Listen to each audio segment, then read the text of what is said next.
I said to her, I need Viagra just to piss straight. Hello, you bunch of bastards, you. So, one of you asked for a co-op video, so here's a fucking co-op video. Here we are, we're actually on the 3-para server. And this is the actual game mode called Patrolling, which is basically infantry, a lot of infantry missions. And in order to succeed in these missions, sucking a seed. Basically these missions you need to stick together, work together. Now our current mission here is there is a VIP at the actual base, and we've put him in a vehicle behind our Jackal here. And what we're actually going to do is as the lead team, we're actually going to go to the objective, which is here again. If you've been looking at the other videos, we go up to tasks and you double click. We've got to transport the transport officer Samuel to the FOB, which is here. So after a bit of fanning around trying to get him in the Jackal behind us, we're going to take the lead role, make sure it's clear, there's no IEDs on the road, and we shall move on up. It's quite a long drive, which is about 8 clicks or 8 miles. I think there's 1, 2, 3, 4, just 4 of us in this vehicle. I'm actually sat in the back seat there, so this lead guy's there basically in case we get into any bother.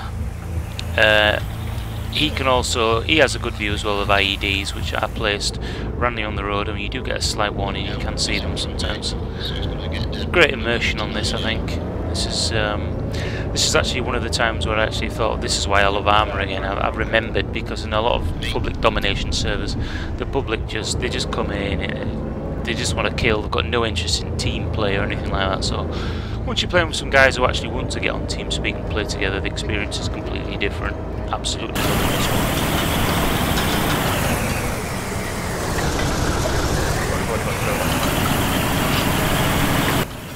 Now unfortunately for us, we nearly hit an IED. We actually did come off the road to try and avoid it, but obviously the trigger man saw us come in and actually blew the tyres off the vehicle. But some of us were injured, but some of us managed to actually survive. IED on road, IED is it?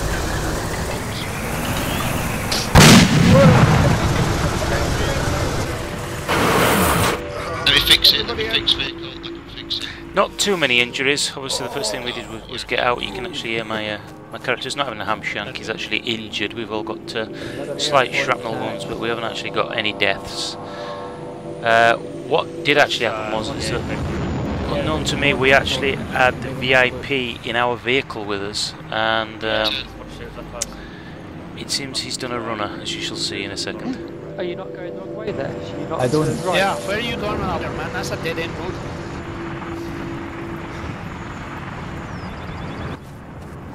So as our engineer repairs the Jackal, I actually noticed him running up there. Just a quick check before I shoot, make sure it is not a friendly.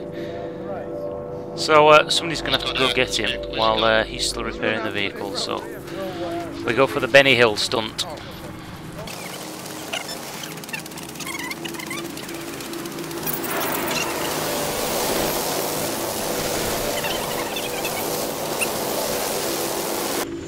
So we do finally catch up with him, and one of our teammates actually gets him back in the vehicle. What we actually decided to do was that we called another player in to actually come in the helo. That was actually going to fly around and support us. I think there is a greater advantage from the height. They can actually see IEDs, they can also see the enemy as well. So this really just adds to the mission, makes things a little bit easier for us on the ground. Right, it's time to head on out. Now we've got the vehicle repaired, got the VIP in the car, we're going to move on out. I'm on the road again. I'm on the road to nowhere. Well, we are actually. We're on the way to the FOB to drop the VIP and the MOC. Yeah, back on with the mission. Now at this point, as we're moving up, we noticed somebody on this vehicle here hasn't got the comms on. Thought there was an IED on the road, so as we actually move up, we get the helicopter to come in and just have a quick look. You may see it further down on the road on the left. Turns out it's just a bag of shit. Just a fucking Afghanistani dirty fucking nappy. So we move on up before we get into a little ruckus.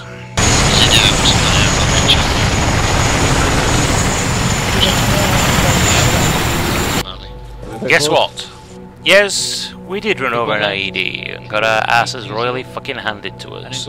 We also came under fire and we saw a troop of maybe 3 or 4 men up on this, up near the rock to your left, which we thought would be where the trigger man was. Chopper's taking fire straight ahead. So, West, some of this enemy look, you see traces. scanning the horizon. Just a bit of Chris, As guys. the support gunner, I'm going to move up. It's around Lay down at some least fire, 500 meters and away possibly though. the guys behind me are going to run up. Turns out just a couple of us run up.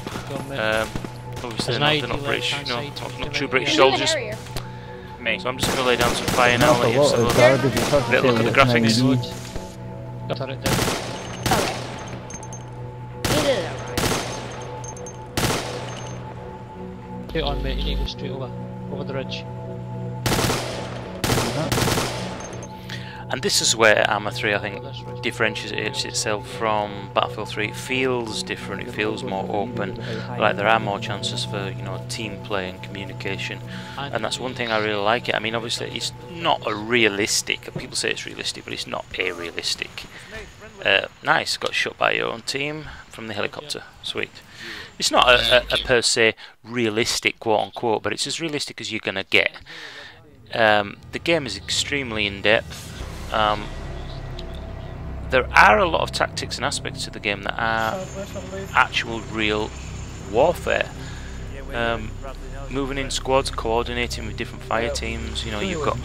Obviously if you're a small team and you're out here fighting, there's no more ammo unless you're calling for an ammo drop, one of you dies, you're out, that's it. You know, you can heal each other. But sometimes when you're left out in the open, you do get that feeling of, you know, we're right in the middle of nowhere here, and that adds to the immersion and the excitement of this game. Now there is a free mode, or a free version of Arma 2 at the minute, which is available on Steam, I think, and possibly on the official website. But again, I think unless you're going to play with a team or play with a clan who can help you through and talk you through it, you're going to either get extremely frustrated or you're just going to join the game and go, I haven't got a fucking clue. Because most people on public servers won't have a headset, so any questions that you've got to be typing away, and a lot of people are just not interested in that type of it. So I think it does put off a lot of people because it's not extremely user friendly. The learning curve is near on fucking vertical, I ain't kidding you. But get with some players who know what they're doing, and the game is completely different. It feels like a completely different game. Still listening for any quarters, guys.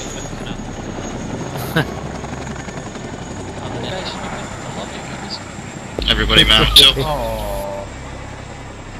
So the first session of two-session training is going to be PID targets. It is my 40th birthday today, alright, so... So there we go, we're back in now in the Chinook, and we're actually going to be moving on to the next mission. Again, we can play as third person and first person. Look at that vista, beautiful. I can do that. We also have sights on this weapon as well, so we're actually just going to move on to the next location, which is part of the next mission. A small valley.